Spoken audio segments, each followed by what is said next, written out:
Assalamu alaikum. Myself Mohammad Usman, and it is my honor today with me is Dr. Fasabiti is standing out for the council election for Chorlton Park on 7th of May. Let's ask some questions to her. So first of my question to you is, what's the relevant experience you have as you standing out for the councillor for the Chorlton Park? I actually have 20 years experience working in the community. First,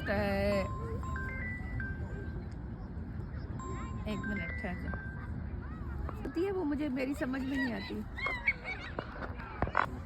वहाँ से फिर आप cut करके डाल दीजिए, ठीक है? So first of my question is,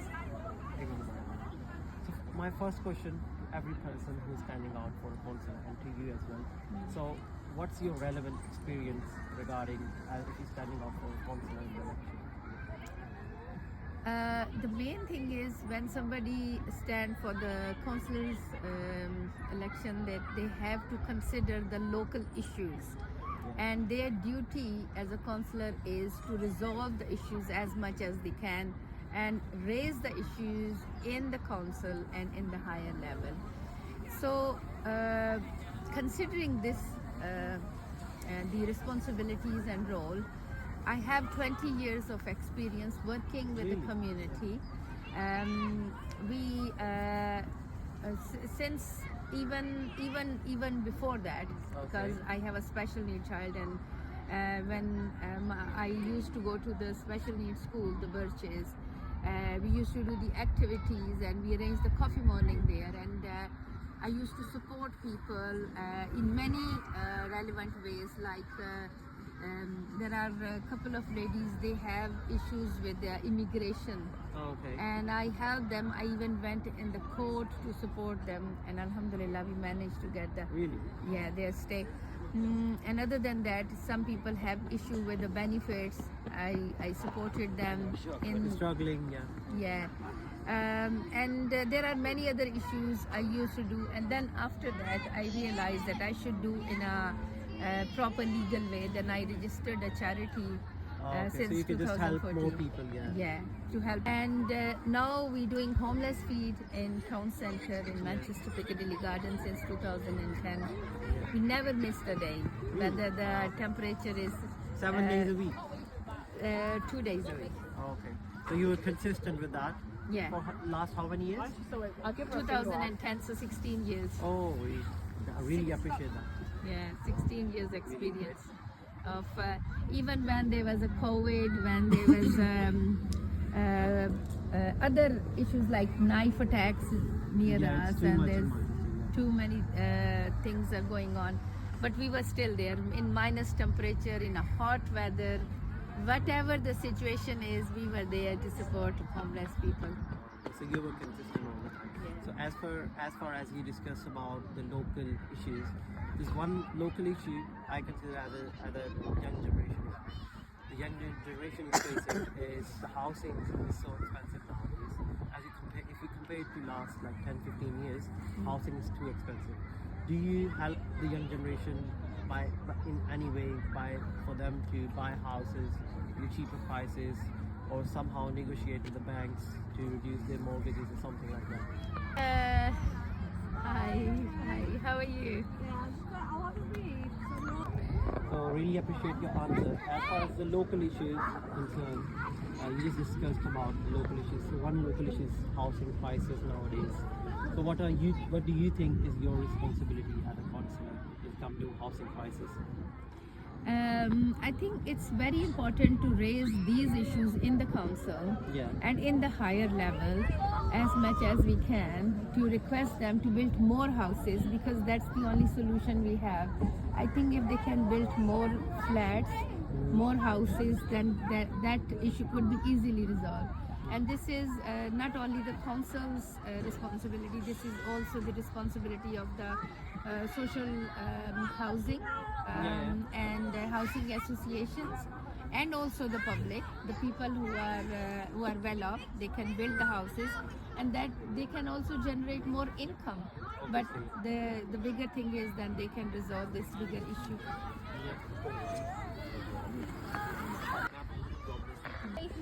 So when it comes to people, young generation people who are facing help them find jobs? How can you help them finding jobs, especially the jobless people who are struggling to find a job? Actually, I already supported many people. We worked with the Manchester City Council. We done quite few projects. We done 1 or 2 projects with One Manchester, and we also done about, I think, 1 project with the Job Center Plus. Yeah. And in those projects, we actually supported people how to write CV, how to write cover note, how to apply different jobs, and we also supported them to find the jobs, different websites. We guided them. So in 2023, we supported, I think it was between 23 to 24 that year. Yeah. We supported 100 people to find the good jobs. Really great. Yeah. Yeah. Okay. So all long experience in this sector. Okay. Other question is about for the people who are homeless, who don't have food to eat, who don't have water to drink, are homeless. How are you supporting them? Again, in this sector, I have a long experience. Since 2010, we have been helping homeless people in Manchester Piccadilly Garden, opposite Zizi and Travelodge. Okay. Every Monday and Friday, 8 p.m. Anybody can go there and check. Our teams are there. We 3 charities work together, so they can go there and they can see that work is happening, the activity is happening every these 2 days. In the holy month of Ramadan, we do this every day. Okay. Other than that, when people call us and when they want help, we actually support them. And because we are registered with Manchester City Council, so when the people who apply for benefit, and obviously benefit takes time to start, so in this middle time when they didn't have anything to eat and then they need Support them. food support or other, we actually do support them. Let's go. So as you know, all around the world, and even in UK, everywhere, there is environment issues. Global warming is just keep increasing. So what's your stance on this? Actually, I already done quite a lot of work on that sector as well. In the local level, we actually converted, because we used to have the center in Mosque Ibrahim Main Center, and in that center with the Manchester University and with the local community groups Habab and Soda City, we actually done a project in that, and we converted the courtyard into a green space, and we put the raised beds for the special needs people and the people with the wheelchair users, so they could be engaged as well. Because obviously with the people who can't sit on the floor are the people who are on wheelchairs, they can't sit down and dig the space and grow the stuff. So we actually made the raised beds with them, and then we done this. And even so also I was quite involved quite few other projects related to environment. We done one project in Longside, Hocroft Park. We were very active in there on a weekly basis. And internationally, we also done some projects, and in Pakistan and in Kenya, we also done some environmentally related project with the University of Quaid-e-Azam University.